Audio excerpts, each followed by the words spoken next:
Well, hello, everyone. Happy vernal equinox today. So it is officially spring, which, for most of us gardeners is like, yay, it's here, it's coming.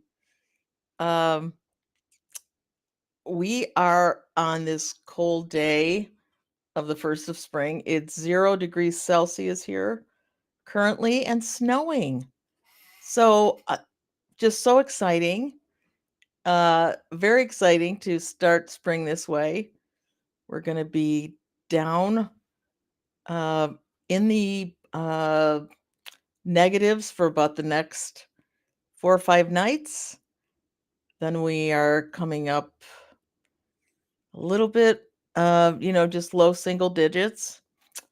But hey, uh, yeah, I guess welcome to Michigan, the Midwest, and what our seasons look like. I hope you all are at least able to enjoy that our nights are not starting quite as early as they once were.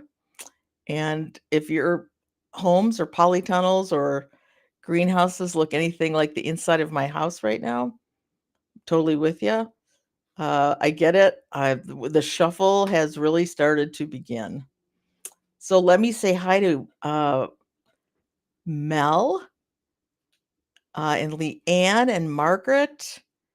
Anna, Joe is here. Hi, Joe. He's eating while this is on. I know. Luckily, I think by the end of May, the UK will be on daylight savings like we are right now. So, well, hello, Danny.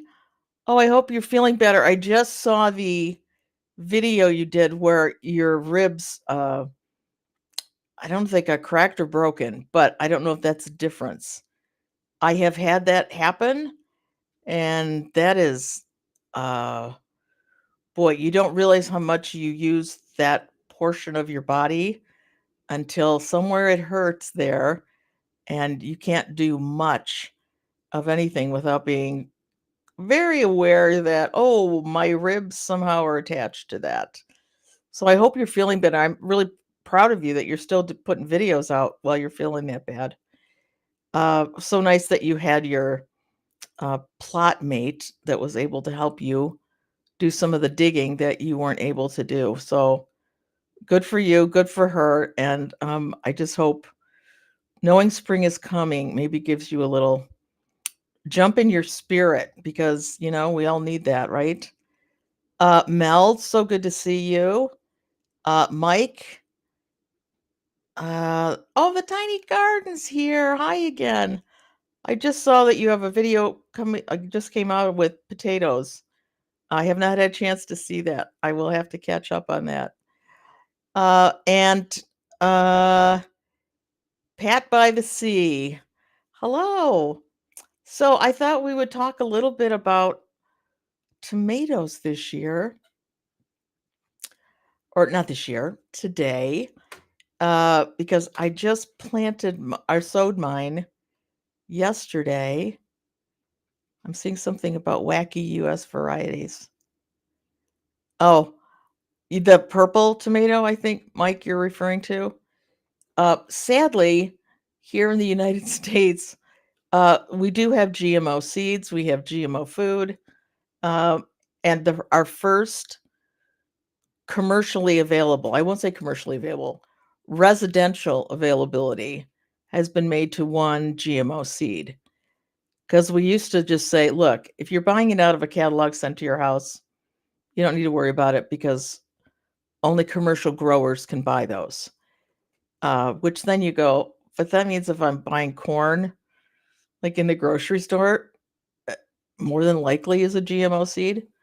Anyway, which we don't need to get into all that. However, they've now made them available to uh, the general public in this one tomato. And if you want to Google it, it's called the purple tomato. And it is legit purple from the inside all the way to the outside, like super purple. And it was genetically modified by the color with a snapdragon. And, yes, Stephen, the slippery slope has begun. You're absolutely correct. And unfortunately, GMOs have such a bad rap. I mean, everybody's like, no GMO, nobody wants it. And I've learned since discussing this on Potty Mouth last week that the UK doesn't have GMO. Not the Netherlands, New Zealand doesn't have it. And I'm like, then why do we? But apparently, lots what lobbyists do over here. They get stuff pushed through, so to speak. Um, and they're making it out to be this time because the GMO had such a bad rap because, they were trying to make watermelon square, apples square so they would ship better, all that kind of stuff. So now they're saying, no, it's not about this. It's because these new purple tomatoes have all this anthocyanin, which is great. So that we're making healthier food. And I'm not sure that's exactly what their long-term goal is. Now, maybe this one company who is making the seeds available, maybe they were altruistic in what they were trying to do. But now that it's out and now that they're getting approved, it's like a shooting gallery now. So I'm interested to see kind of where this goes and how much capitalism gets involved with how far it goes. So I'm just going to say to my U.S. Buddies that are out there, just keep an eye on it. This is not. I'm not trying to raise the fear flag. I'm just saying, just be aware that this has been approved, and you might want to. I would see non-GMO seeds, and go. Of course, they're non-GMO. You can't sell anything but that. Well, now they can. So now we just have to keep an eye out a little more. I'm gonna. Of course, did not turn my phone off. 1 second. Okay. Well, hi, Joanne. Anyway, so that's my sad tale about those. But I thought I would talk about some of the ones that I am growing this year, and maybe you all can tell me in the chat what you're growing this year. Now, I'm sorry, this first one, okay, I have to do it backwards. This first one does not come with a beautiful picture on it, but this is from Wild Boar Farms, which is one of the loveliest tomato breeders. And by breeders, he's a cross pollinator. So it's all tomato to tomato. And we can get cross pollination just by the wind blowing with many of our vegetables. So it's a completely natural process. It's just been helped along a little bit intentionally. And this seed is called Tim's Taste of Paradise. And the story about this one, which I think is so touching, and I should have looked up Tim's last name. Tim was also a tomato breeder, very well known, and he was working on a tomato that was similar to Sun Gold. And as you know, Sun Gold is an F1. They're not trying to stabilize it, but it splits very easily. And this variety doesn't split. So he somehow found some of these seeds that Tim, who was the original breeder of, either stopped doing his breeding work or something. But anyway, Brad got a hold of these. Tim has since passed. And so Brad kind of got it all stabilized. And now it's come out as Tim's Taste of Paradise. So I think that's just a lovely story and good for you, Brad. It was a very kind guy and will actually return your emails if you send some to. And it's not like somebody in the office. He actually attends to it. So I have a lot of respect for that. Okay, the next one, and I realize, am I backward? No, it kind of looks like you can see that. but I haven't seen it. Okay, it's called Honey Drop, which is another one that goes after what is it? Sun Gold, because there's all that ownership of the F1. Anyway, it's just better to have an heirloom seed if you can, right? And this one is just a super sweet 100, because I don't know if I've told all of you, we're gonna be having a garden party this like end of July here at the home garden. And so a lot of what I'm planting now is kind of being informed by doing that. Uh, so I'm trying to get lot more cherries in this year, because one thing I would like to do if I can is the food that we serve comes from the garden. So we'll see. It might be too early for the tomatoes, but usually cherries come in a whole lot earlier. So I'm banking on some of those, because none of these you can go to the grocery store and just pick up, right? Uh, Brad's Atomic Grape, grow it every year. I love it. They're gorgeous. I have a son-in-law named Brad, so I got to do it. There's just no that's like not optional to me. But they do look beautiful on a board, charcuterie board, whatever. So I see a couple folks uh are growing Tim's. Mel is, and Mike and Joe. Yeah, that's awesome. That's the kind of seed that I would love to like. I just think it's such a wonderful story, and this guy had such a like he wanted to make a seed that everybody could just have, and you didn't have to um, pay the F1 price for the seed. This is a freebie that I got from. I'm sorry, you got to do this backwards, from Baker Creek, and these are little teeny weeny. It's called tomato, and the name is Spoon. Uh, I mean, they are like ridiculously small, but I thought they would look really pretty.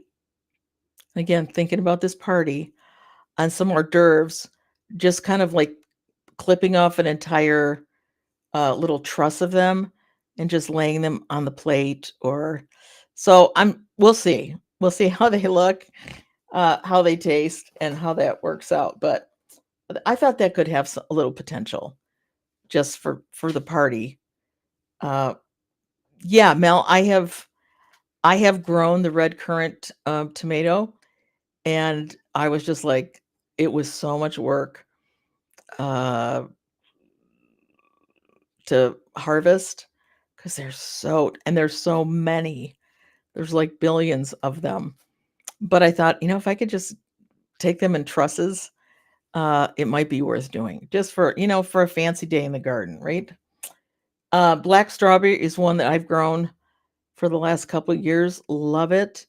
It's more like a salad size tomato. Uh, and by that I mean it's like a big cherry, right? Uh, Very good flavor, and they're absolutely beautiful. Hi, Jace. Good to have you. Hi, Joanne. Uh, yeah, good to have you. So that was the black strawberry again, and that one comes in beautiful trusses too. So I think that has some potential for plating abilities at the garden party. This is an heirloom. Oh, don't fall, don't fall, don't fall. Here we go. This is an heirloom seed. Paul Robeson. So delicious.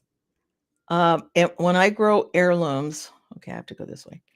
When I grow heirlooms, I assume I'm not going to get the kind of production that I get uh, from like an F1 that's bred to produce. And they are not bred to, not get blight. They're not any specific disease resistance, because they're beautiful old heirloom seeds. So I usually just plant more of those, knowing that I'm going to get less, but the few that I get are going to be delightful. Another one is Purple Heart. It's also called Purple Heart Throb. Not sure what the difference is. This is always in my garden. There's a dark purple heart-shaped tomato, very meaty, and so just so good. Just a couple more here. But are there ever enough tomatoes? I don't know. They're just fun to grow. This one is Black Beauty. Is this Black Beauty? Yeah, it is Black Beauty. I'm sorry. I'm looking in the camera. I mean, I'm looking at the screen, and I should go this way, but very, very, very good. Really dark, almost black skin. I love the dark, complex flavor of these dark tomatoes. And so for what little sauce and things I need to put up this year, I love it when it's packed with these wonderful dark tomatoes. Okay, I want to read what's going on here from Betty. Hi, Betty. Let me see here. Where did oh, there you are, way over there. Okay, Betty is saying that Brad's Atomic is one of our absolute favorites. This year, I'm trying a different strain called Golden Boy. It's supposed to be the same as Brad's, but stronger and more fruit. Wow, I've not heard of that. There was one called, I think it's called Atomic. I think it's Atomic Fusion, and that's also from Wild Boar Farms. And we grew some of those last year. They didn't quite feel like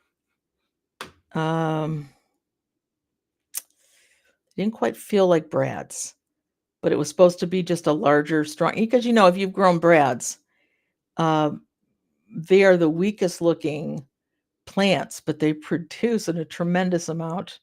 Yeah, it was Atomic Fusion. Okay. They produce a lot of fruit, but they're really a scraggly looking plant. So next week I'm going to grow some grafting stock, and I'm going to try grafting that onto a better stock and see if we get any better results. Okay, Jace's, he said a variety the other week, can't remember the name, but it claimed to taste like a cross of Tom and Plum. Huh. Interesting. Yeah, I've not heard. I know there's like the furry, I call them a furry tomato, that's supposed to taste very much like a peach. I don't know if it's actually being cross-pollinated with a peach, or so I imagine if they can do that with a peach, they can do it with a plum. But I don't even know how they like plum's a tree, right? Interesting. Oh, hi everyone. How long does it take? Tim's Taste of Paradise. I just planted mine yesterday. So I'm thinking within a week or so, I'm going to see something. But I can let you know that by next week. But I'm hoping to see something kind of popping in. Oh, and here. Oh, you've seen it, Debbie. Thank you for that. Hers came up 10 days. Yeah, I would say like a week, 10 days. Isn't that kind of classic for a tomato?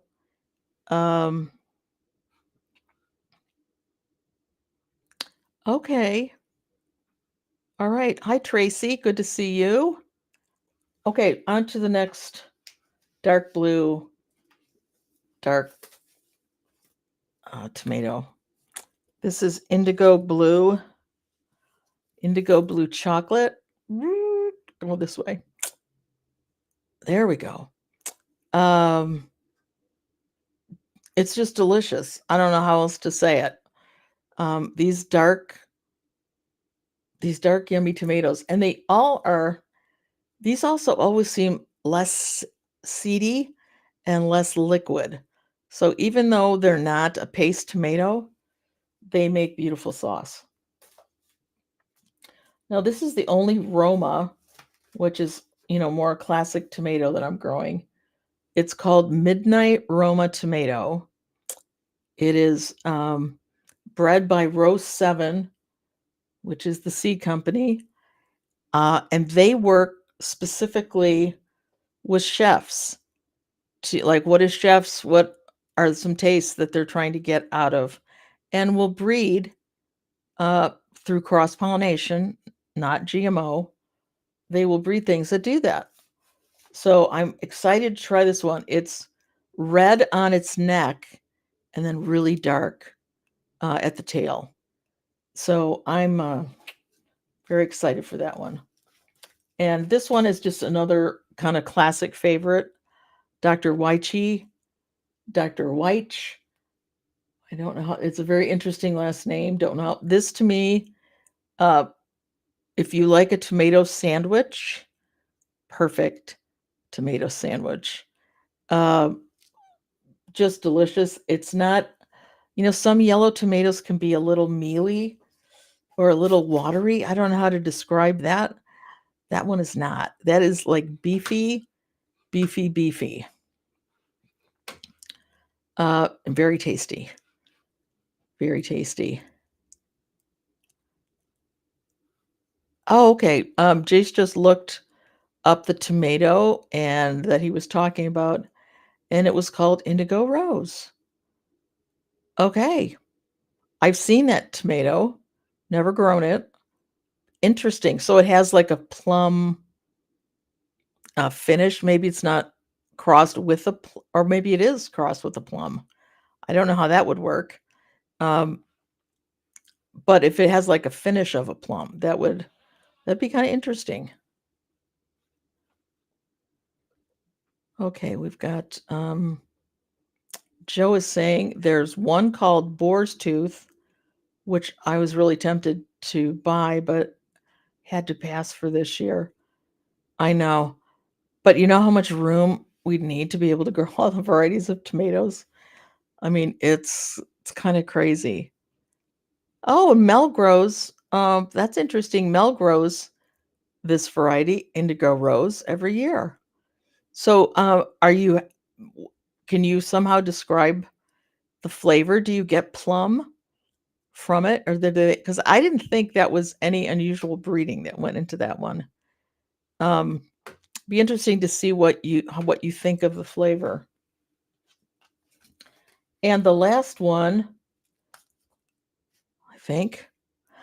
Oh no, I have one more coming, which I'll tell you about in a second. This is Principe Borghese. Okay, I'm not good at this. All right, there we go. Um, and I grow this one just for sun-dried tomatoes, and fabulous, fabulous. So I'm also hoping to maybe get a little bit of sun drying in before the garden party, but we will see. If I don't, uh, I'll just have to, I'll just have to, I don't know, go and raid the grocery store a little bit, right? So that's kind of my tomato growing. Oh, I told you I had one more. And this was one I heard Monday night. Potty Mouth ended up being almost a tomato special. We talked about tomatoes the whole night. And Jesse from Plot 37 was growing one called Surrender's Tomato, and it's a sour tomato used specifically for making curries. And we love curries here. And so I did find a US purveyor of those. So I do have a packet of those coming because I thought, "Oh, never tried those." Always room for one more tomato in the garden. Even if I have to, I don't know, just put it in a pot, right? There's always room for one more tomato. Uh, okay. So Mel grows it for 2 friends who love them, and they ask for 'em every year. Well, that's a good friend, Mel. You're, nice taking care of your friends like that. Um, but that's kind of the fun of being a gardener sometimes, isn't it? I do grow for a few people as well, and I start seeds for a lot of people because they like the varieties and they'll grow them themselves, but they don't get into the whole seed starting because that's a lot. I mean, right now, today was the first day I felt a little overwhelmed. We, uh, we potted up some brassicas, excuse me, planted some more flowers or sowed some more flowers, and my shelf behind me holds, 16 10 by 20 flats. It is so at capacity. I'm now, branching out to other areas of the house to keep everything under lights. And I realize my my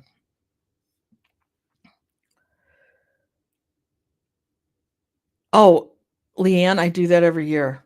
Ha ha. Yeah, I don't I here's what I call it. It's not inauthenticity. It's living in living in this day and age where you can just pop them in a sun dryer or in a dehydrator. That's exactly how I make them. And yeah, I wouldn't say it's an authentic. I mean, we don't necessarily live at the Mediterranean with that sun and all those things. But yeah, this isn't it wonderful? So I'm going to come up with a few appetizers for the party that rely a bit on the sun drieds because they even taste they even taste different than ones you can buy in the store, don't they? It's crazy. It's crazy how good it is to garden and eat that produce right out of your backyard or allotment down, whatever. It's wonderful to just be able to go there and pick and bring things home and celebrate a little bit of life with friends and family, right? Um, so I'm trying to think what else I've been doing. Potting up brassicas, like I said. We're having a very weird, I think everybody can grow. Uh, I can say this weather this year just feels crazy because we're again back down at 0 Celsius, and we're going to stay in the negatives at nights, maybe the next 4 or 5 nights, and then it's kind of warming up again a little bit. So I like how you're thinking, but I'm if there's a weed in my garden before I have a garden party, I'm gonna yeah, no, we'll be weeding like the entire week before this thing. But I like your thought process. However, I think that's spot on. Uh, Mike, I think you have a little bit of the addiction I have. Uh, ugh, yeah, I do the same thing, and I won't throw out like if I didn't really love a tomato, I don't throw the seeds out because I'm thinking, well, maybe it was me. So maybe I just need to grow it a little differently this time, and I might like it. Uh, yeah, it's hard for me because I was not going to grow this many tomatoes, but here we are. Uh, yeah, I think maybe I need a weeding party and not a garden party. I think more people would show up to a garden party, though, don't you? Maybe my hardcore friends would show up for a weeding party. Uh, that's hilarious.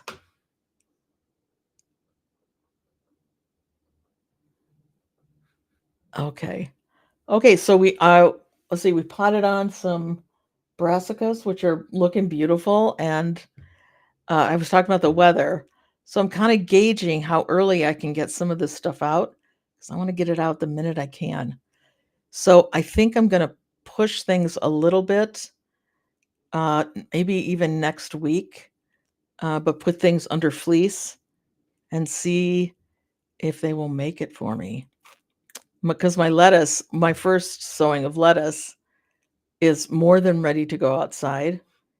Um, I'm even thinking, gosh, we should probably have some of that for dinner tonight. But I want to put the plants out as strong as I can. So I want to get them in early.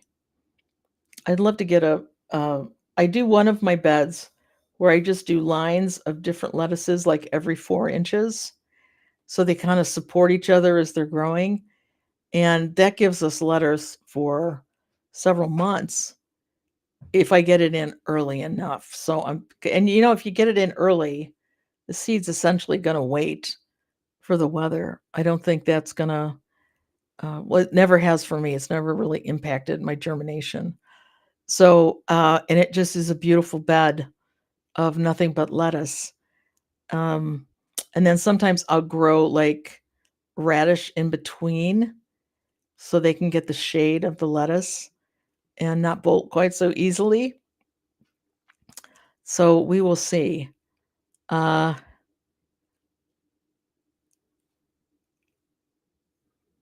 yeah, yeah. I'm just saying the same thing. Get the hardy stuff out like onions, and fleece them.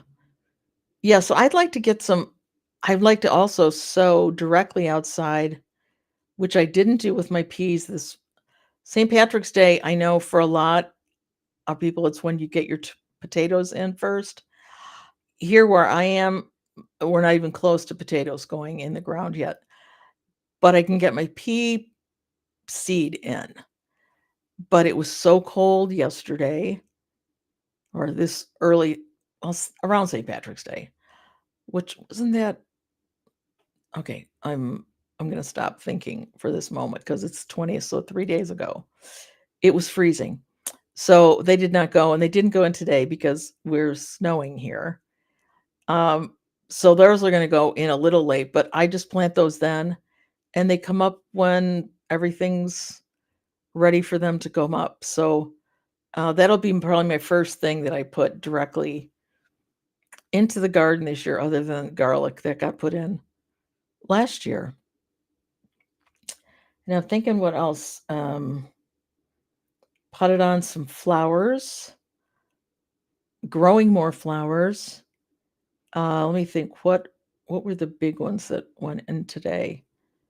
Uh, I don't have them in front of me. Lists are a good thing. I don't have one of them. Oh, we did start a lot of mint today. I can see that. A lot of mint. And I the problem is with my mint, sometimes it'll last the winter because it should. It's a pretty hardy perennial. But it really has not been doing great for me over the winter. So I started several kinds. Have any of you ever grown strawberry mint? That's one of the mints that I'm starting. Tracy is asking when my last frost is. Technically, April 21st.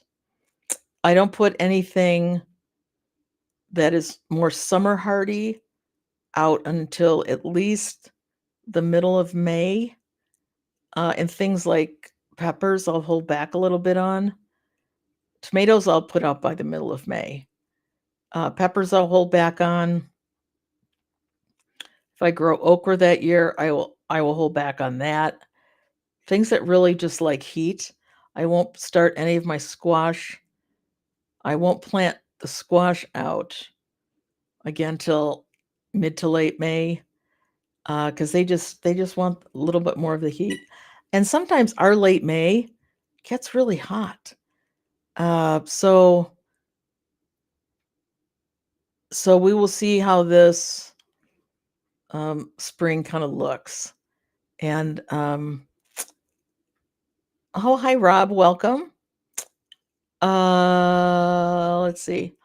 Okay, Joe's saying, oh, you're talking about strawberry mint. Strawberry mint is nice. Very small leaves on mine though. I was hoping, does it have a actual strawberry flavor? I was hoping to use it for like a strawberry mint tea, more than anything. Uh, oh, okay.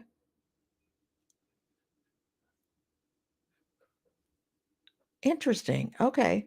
If you ever smell banana mint, it smells just like those yellow banana sweets from I know exactly the banana things you're talking about because they kind of smelled like banana, but then kind of didn't. But yeah, I know those ones that you're talking about. Um,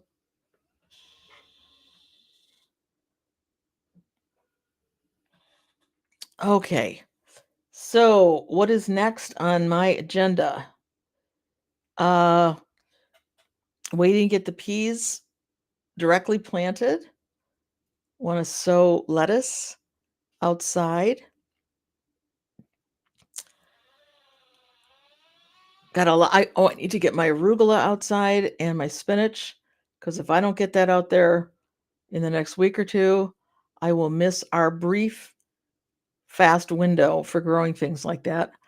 I can't even stop. I can't even start spinach inside because it'll bolt on me. So I'd love to get maybe one harvest of that. Oh, hi, Locke. Yeah, I don't know when you guys go on daylight savings, but this whole daylight I'm so done with this daylight savings thing. Because I'm thinking, can't we just leave it on the daylight savings part and call it a day? Uh, yeah, it's very confusing, and I think by the end of the month, at least the UK and we will be, on our regular. Because right now we're only 4 hours apart, normally we're 5 hours apart, and, yeah, so that just makes it a whole lot easier if it's, like, the same. Yeah. Yeah. Crazy, isn't it? How do we come up with this stuff? I know there was reasons, but why do we stay with it? Anywho, um, anybody growing anything they've never grown before? Or, anyone starting anything or thinking about starting something that they've never grown before? Even if it's just a variety of something. Um, I always love to hear what other folks are doing. Um, I did get, 6 of my red zinger hibiscus, or was it 8? I think we got 8. So I'm very excited about that. This is my 3rd year trying to grow a hibiscus here in Michigan, and oh, a Korean radish. What was the name of the one I used to grow? It was a Korean radish, and it was purple, and oh, Jerusalem art. Oh, in pots. Dude, smart. Smart. It's the only way I grow them because wow, if you think like raspberry bushes are hard to get rid of, those are like I think gasoline is the only thing that will like eradicate Jerusalem artichokes. And I'm like, I'm not pouring gasoline on my soil. But yeah.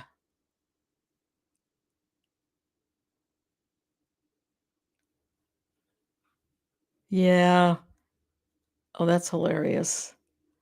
I've tried Brugmansia. Huh. Now is that a angel's trumpet? That sounds like a flower, but I could be wrong. Oh, and lemongrass. Oh, I grow lemongrass. You know how a lot of people in pots, when they put pots out in the garden, will have these big spike. I think they're just called spikes. that go in the center. I use lemongrass for that and always get a lovely harvest. It looks pretty all summer, and then I get to, use it and put it in my freezer. Let's see, Debbie grows with love. I'm growing a cucumber indoors. I'm yet to get one. They're growing fine, but I've yet to grow one. I have many cucumbers already. Oh yeah, aren't they cute? They're like, and then they have the little flower that's shriveling up on the one end. No, it's very cute. Uh, oh my goodness, I hope you get one by this weekend. Oh wow. You'll have to let us know because I'm yet to get an actual cucumber. So, and I've got them out under a really big shop light, kind of just for them. So we will see. I think it would just be fun to do it, right? Um,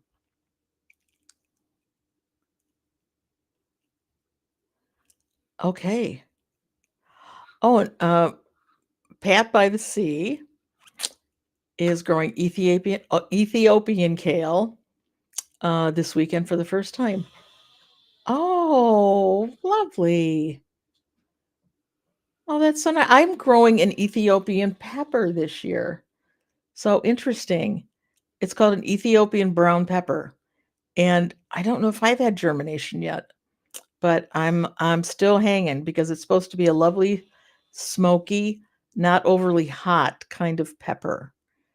Um, oh, I love it. A mini munch. I love those mini munches. And be it alphas are wonderful. A little bit bigger, but they're really nice. Really nice. Okay. So I'm gonna look. No, I'm not gonna look because remember, I think I did this last week to y'all. I was like, sometimes when I have guests on, it's hard for me to watch the chat. Now I have no guests today. I can see the chat. Last week, I went through my database for the whole darn time. Still couldn't see the chat. So I thought, this week, we're not doing that. Um, oh, oh, I love the blue daisies with the blue centers. They're like, are they blue centers? So they're like African daisies. Uh, yeah. No, I have so many flowers started. Oh, we started geraniums today too. Speaking of that, I know I'm bouncing back and forth here. And lupine for the first time. I've never grown a lupine. So I'm anxious and yet concerned because I've heard many of my British gardening friends say it's like a weed. You can't get rid of it once it starts. But I thought they looked really pretty. They were a gorgeous color. I thought, well, if they get invasive, then we'll have a weeding party and have people come over and help me weed them out. Uh, yeah, Rob's saying he hasn't grown any cucumbers or courgettes yet because it's still early for that. And I think those of us that are growing those right now are trying the cucumbers indoors as an experiment. And yes, yeah, I'm not even ready to think about putting my outdoor ones uh, in rotation yet. Uh, okay, there is a new color. Oh, lupins. See, I thought it was lupines, but look at it. It's probably lupins. Um, wait, I saw a good comment right here. Oh, Jace is getting his marigolds sown. Have you seen the new variety called strawberry blonde? It's beautiful. You know how marigolds are, they definitely are work in the warm colors family. They're yellow, which could go from light yellow to almost gold, and they're orange or peach. But this strawberry blonde is like it's got some rose, some soft pink.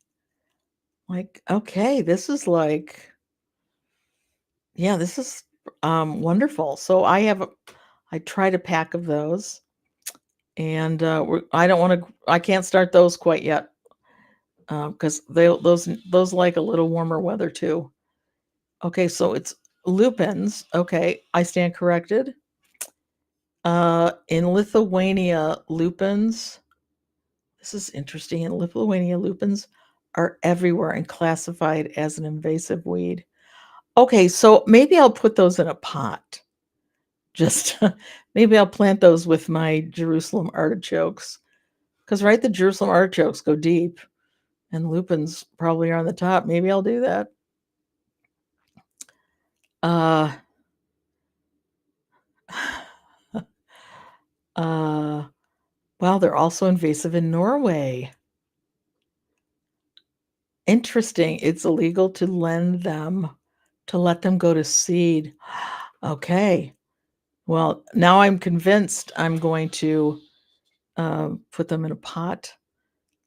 And again, having never grown them, but again, hearing a lot of, yeah, they go everywhere. So this might be my only year because we just started them today. So, oh, they're invasive in Sweden, and you have to get rid of them. And they are from North America. See, I thought they were a British seed. Uh, wow. Yeah. So, in other words, harvest them early before they go to seed, and let them die in the vase. That's what I'm taking from this. So, okay. All right. Love it. You guys are so full of knowledge. It's wonderful. Just wonderful. So, I will I will be very careful and appropriate with what I do with them. I'm just also trying again this garden party, which it's all in my head about how it should look. I'm trying to come up with layers of color for the flowers, not just here's a bunch of red or here's a bunch of orange, but have tall orange with maybe some purple mixed in and maybe some white for contrast. So I'm just trying to get everything mentally where it should be. Oh wow, Mel did not have a good experience uh with lupins. Mine got covered with aphids and then just looked black. Think the slugs attacked them. So maybe so it's like a nasturtium. It's a good sacrificial plant that attracts the aphids. So I'll keep that in mind too. Uh, and I think, yeah, some of these flowers. What is the garden party? I'm sorry, you. I'm having a garden party this July uh, in the garden, and so I'm trying. So some of the things I'm growing and how I'm placing things in the garden I'm trying to keep all that in mind. So so that's one of the reasons I grew the lupins because they're kind of a blue purpley color, but like a medium purpley color. So I thought they'd also look beautiful around some red cabbage. So I'm trying to artsy up the garden a little bit this year. Um, so well, it's yeah, that's really cute. Well, I am thinking about filming some of it, but live would be hilarious. Uh, I probably just have to talk to some of my guests and see if they're okay with that. Uh, but yeah, yeah, it's just going to be a fun party with little foofy hors d'oeuvres from the garden and some lovely summer adult beverages. So I'm hoping that it'll just be, and it might become Uh, yes. Hello. Yeah, there'll be lights. Because we're gonna do it, I think. Well, because by July, I mean, our sun doesn't set till like almost 10 o'clock at night. Uh, so I think there will be some outdoor lighting happening, and the diehards can just hang on till the end of the evening. And it might even turn into like an outdoor grilling option too. So, Stephen, I've had my first experience with dahlias this year, and I don't know. They When I cut them back because they were like losing. Oh no, that was another thing. They did not do well. Uh, but are they gorgeous? Oh my gosh, absolutely. Um, yeah, so we'll see. I'm gonna go back uh to the seed store that I did a live. It wasn't live. We just filmed picking up things at this nursery, and they had a lot of dahlias. So I might give them another chance, but I might not, because I kind of want tried and true for this. Although I did plant lupins, which I've never tried today. Oh, absolutely, Joe. You will absolutely get a garden tour. I'm about ready.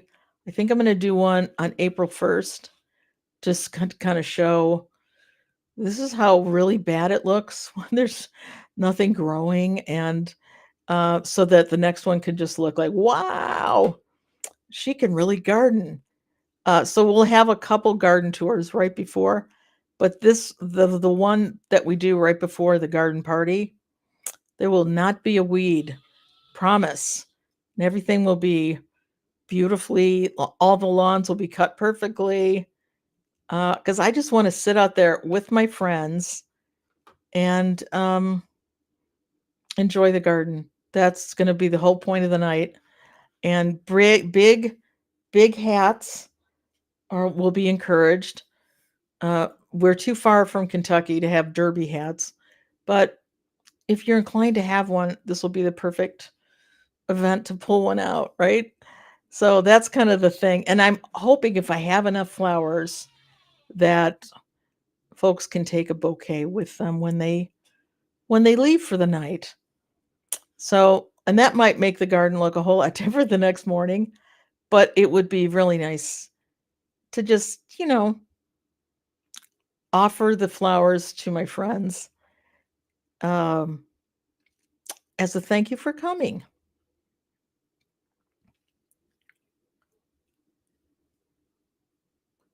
Yeah, potatoes. Yeah, I love that you guys can get potatoes in so much earlier than we can. Mine won't even show up here until I think well, second or third week in April. So yeah, so I'm a little focused on this little garden party, and I big heads. You can't tell so much. Yeah, no big heads, just big hats. Although some of us do have big heads, so it could be, a little of both. Yeah, I saw your video on your potatoes. Yeah, again, it's one of those things, and I have 8 pots of potatoes growing inside my house right now that I think I might have blown it with these, but I don't care. I'm giving it a shot because they really can't get out for almost another month. How many people will come to the party? And this is about as broad a number as I can give you. I'm going to say anywhere from 30 to 50, probably. Um, yeah, because even just out of my neighbors, it's like 10 people. So, yeah, so probably I'd love it to just be a big fun, everybody just talking, and I also wanna put out information on all the plants, which could take a long time, but I wanna make sure everything is labeled, they know what it is, so it doesn't have to be, "Oh, I wonder what that is." Because if I'm at a party and I see something that looks beautiful, I just wanna have like, I do take pictures of things, but, I do not have a greenhouse or a polytunnel, Mike. I do not. It is my house, and see what's behind me? There's a 4-shelf, 2 feet by 4 foot, um, growing station, I'd call it. Uh, and I start everything off in as small, uh, containers as I can, and then I split them. And that's where we're at now. We're starting to split stuff off so it can get ready to get big enough to go outside. And that's where the problems start. There was a website. Seriously. Wow. You know, should have known. Uh, that's incredible. So yeah, wow. Yeah, I feel like when potatoes go in, it is really it's like mid-spring to me then. It's like, yeah, summer is really coming and it's coming quickly. Um, yeah, and I am noticing with upping my flower game this year, um, requires much more space, uh, for growing things. So that has thrown me off just a mish. Um, oh, nice. They've already broken the surface. Awesome. Yeah, I'd love some outdoor growing space. I do have one of those little green it's green colored fabric, not fabric, it's plastic. Uh like, and it holds like 4 or 5 uh flats. Uh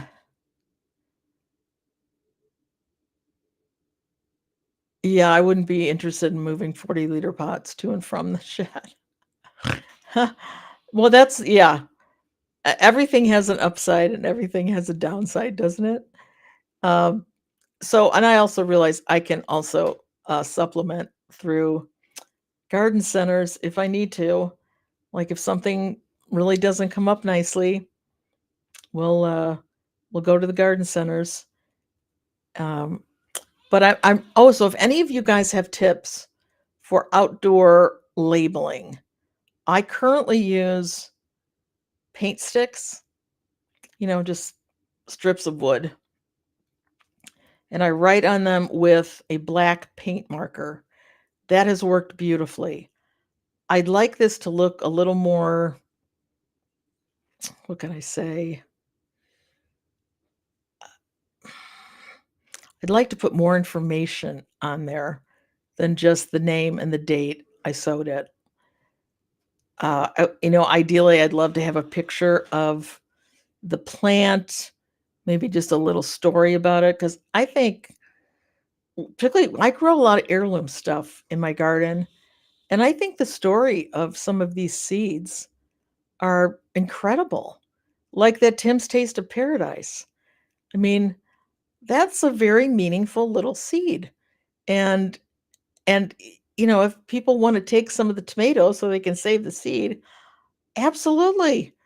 Take this, grow 'em. I'm going to save a lot this year. I've decided to also, in the midst of all this, up my seed saving abilities. That GMO seed kind of freaked me out a little bit. And I thought, I'm going to start saving some of my own seed because I do not want.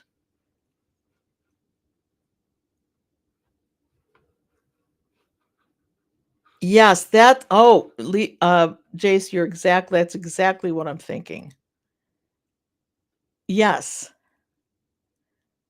Yes. I just don't, intend to, like, have brass engraved. And it's outside too, so it has to somehow be, although I'm hoping in July, we don't have much rain. So I'd love it if it could, um, last a little bit outside. Yes. Yes, share, exactly. You guys are picking up what I'm putting out. Yes. Oh, a little map would be cute, wouldn't it? Oh, I could go crazy with this. Okay. Uh, and you guys are giving me really good ideas. Yeah, booklet, put numbers on them. Oh, awesome. You know what? You know, at the museum, you get like a little thing that talks in your ear. Well, that's a little bit too much. That's a little too much. But I like a catalog with a number on the sticks. I like that. That makes total sense. Okay, you win the prize for fabulous idea. There is no gift. It's just the accolades of your peers. So thank you. That is a great idea. That just solved the whole darn thing. Okay, you guys, you realize I'm taking all of this in, and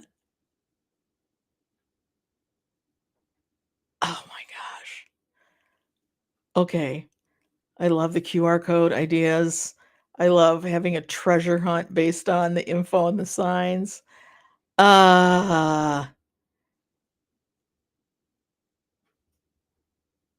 oh, no kidding. Yes. This is what scares me about the whole GMO going into residential gardens. Absolutely. Monsanto is the big player. And you're absolutely correct. Yep. And with commercial farmers not making the kind of money they once did, you know, and I'm not sure I blame them, right? It's you can't beat that kind of yeah. So that's why I think I really want to um just save my own seed. And I know where it comes from, and mystery plant with no info. That could be my hairy balls plant, because that will be prominent in the garden this year because it's so beautiful. But it would be interesting if I go, now, what family of seed do you think this came from? Uh, oh my gosh, these ideas are fabulous. Fabulous. And a mystery plant, particularly if it's really odd looking, would be awesome. Okay, I'm going to save this chat for a long time. QR codes. My God, who doesn't have a phone, right? You could have a QR code and or a number. So if you needed old school, you could have a catalog. And if you haven't, and I could have it go to somewhere on my website where all the info is. Oh yeah. Okay. This this has been fabulous. Thank you oh my gosh, we're over an hour. Thank you all so very much. Great interaction. It was so good to like see you guys today. Actually saw names, had conversations. It was lovely. Uh, and thank you so much for all the ideas. My head is now swimming. Uh, yeah, it just is swimming. So I hope this. Oh, now the sun just came out after not seeing the sun all day. Okay, I guess spring maybe is here. So again, happy vernal equinox today. Thank you so much. I'll keep you posted on the developments of the garden party, which is probably going to rain that day. Uh,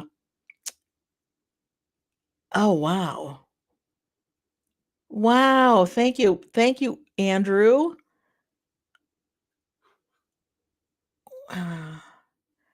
Oh, Jesse, that's so sweet. Um, anyway, I hope you have a great week. Uh, it, at least maybe picking out your tomato seeds. That was kind of My assistant and I worked on that yesterday. I might publish that video. I might not. I have to see it. It was just part of our normal process for kind of going through the seeds and seeing what fits the plan. So anyway, that's a good one. If it does rain, yes. Person who guesses the mystery plant gets to use an umbrella. That's good. Oh, I wish you all could come. I wouldn't hesitate for a moment. That would be fabulous. Fabulous. So, anyway, uh I'm gonna sign off. It's 3 o'clock here, but I think it's 7 in the UK, at least that I know of. And oh my gosh. Okay, Locke, keep going. Keep going. Okay, so next week, and I think we have a guest on next week. And if we don't, it'll be me, myself, and I. The three of us will be here. Okay, you take care, everybody. And again, thanks so much for being here, and we'll talk soon.